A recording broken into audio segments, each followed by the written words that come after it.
demonstração do empuxo da água.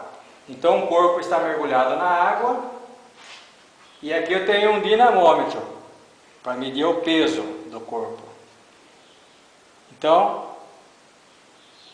o dinamômetro, enquanto o corpo está mergulhado na água, o dinamômetro marca um peso menor.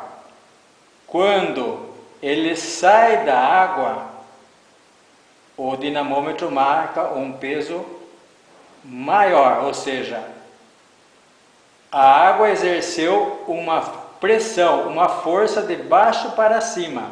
Quando o corpo está mergulhado na água, ele fica mais leve. Esse é o empuxo da água, o princípio de Arquimedes. O próximo experimento é uma combinação de roldanas móveis. Essa roldana aqui, ela é fixa. Essas três roldanas são móveis. Com essa combinação de roldana, eu levanto 1 kg com 250 gramas. 1 kg com 250 gramas. Com mais roldana, eu vou fazer menos força para levantar 1 kg. Com menos roldana, eu vou fazer mais força para levantar 1 kg. Aqui, eu tenho uma gangorra, ou um tipo de balança bem simples. Vejam aqui. O braço maior equilibra um peso o dobro num braço menor, metade do braço maior. Isso aqui então funciona como uma balança simples, que é o contrário de um dinamômetro. A balança mede massa, o dinamômetro mede peso. Esse experimento sobre ótica, eu tenho o disco de Newton, tem as 7 cores do arco-íris. Quando eu movimento em alta rotação esse disco, ele mistura as cores, tende a formar o branco. Ele recompõe a luz, ele mistura as cores. E aqui eu tenho o prisma de Newton, que é o contrário, ele decompõe a luz. Então, se aproximar aqui, você vai ver que a lâmpada, que é branca, a lâmpada é branca, ela está colorida. O prisma decompõe a luz branca nas 7 cores do arco-íris. Então, prisma de Newton. Ainda sobre ótica, eu tenho aqui o túnel de lâmpadas infinito, túnel infinito. Aqui eu tenho um caleidoscópio, que forma múltiplas cores aqui através das miçangas coloridas. E aqui eu tenho o periscópio, que eu uso para observar o vizinho. Eu olho aqui por baixo, lá por cima do muro eu estou vendo o vizinho. É um jogo de reflexão da luz, um ângulo de 45 graus no espelho. Chama-se periscópio. O submarino usa ainda isso aqui para observar a superfície do mar. Agora alguns circuitos elétricos bem simples para os iniciantes. Aqui eu tenho um circuito muito simples. A fonte de energia, que são as pilhas, aqui dá 3 volts. Uma lâmpada, podia ser um motor, tal, ligado aqui à energia elétrica, e o interruptor. Quando eu ligo o interruptor, a lâmpada se acende através de um circuito muito simples. Na sequência aqui eu tenho um circuito chamado circuito em paralelo, em que a energia elétrica entra independentemente nas 3 lâmpadazinhas. Vejam aqui. Quando eu desligo uma, as outras não apagam. Elas acendem relativamente forte.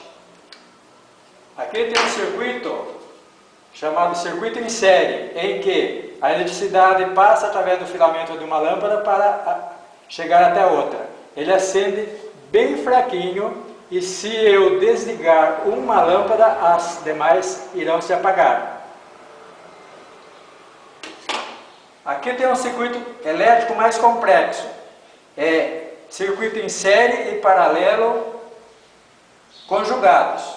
Então, quando eu ligo a fonte, eu ligo aqui, eu ligo a fonte, eu tenho aqui circuito em série. Quando eu desligo uma, as demais apagam. Se eu ligar as duas, as três lâmpadas vão acender mais forte. Mesmo que eu desligue uma, as demais não irão desligar. Aqui eu vou desligar a fonte. Aqui eu tenho um circuito de pilhas. 3 pilhas de 1,5 dá 4 volts e meio. A lâmpada de 6, ela vai acender relativamente fraca, porque tem 4 volts e meio, não 6. Essa outra lâmpada aqui, esse outro circuito é o contrário, é uma ligação de pilhas em paralelo. Aqui, o primeiro é em série. Então aqui no caso, ele mantém a voltagem de uma pilha só. Então ele acende com 1,5 volt. Olha, bem fraquinho. Ele acende bem fraquinho. Agora, se eu injetasse 1,5 volt naqueles 4,5, vai dar 6 volts. A lâmpada do meio vai acender mais forte, com 6 volts, olha. Acendeu com 6 volts. Porque eu coloquei essas 3 pilhas em série com aquelas 3 pilhas lá. Então é um circuito para ser estudado sobre pilhas. Aqui eu tenho um experimento para provar que quanto maior o comprimento do fio, maior a resistência. Então, se eu colocar a lâmpada aqui, ó, no começo, veja que ela acendeu bem forte.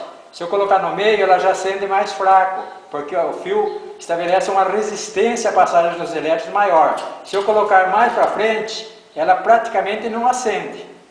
Então, quanto maior o comprimento do fio, maior a resistência à passagem de elétrons e, consequentemente, a lâmpada vai acender mais fraco. Nesse experimento aqui, eu tenho 4 fubecas com um barbante, com comprimento do barbante diferentes. E aqui eu tenho uma regulagem de um barbante externo. Quando eu movimento a bola com barbante comprido, veja que entra em sintonia a fubeca, ou a bolinha de gude comprida. Se eu encurtar esse bastão aqui, se eu encurtar esse barbante aqui, vamos ver qual que entra em sintonia agora. Eu vou parar essa daqui e vou movimentar essa daqui. Veja que entra em sintonia a fubeca que tem um comprimento correspondente, ou seja, menor. Então isso daqui é para estudar ondas. No caso do rádio, veja que a vizinha, ela funciona também, só que ela funciona não tão bem. É como uma estação de rádio, onda de rádio. Uma onda aproximada fica com chiado o rádio. Uma onda perfeita, o rádio fica funcionando normalmente. Aqui eu tenho um macaco hidráulico.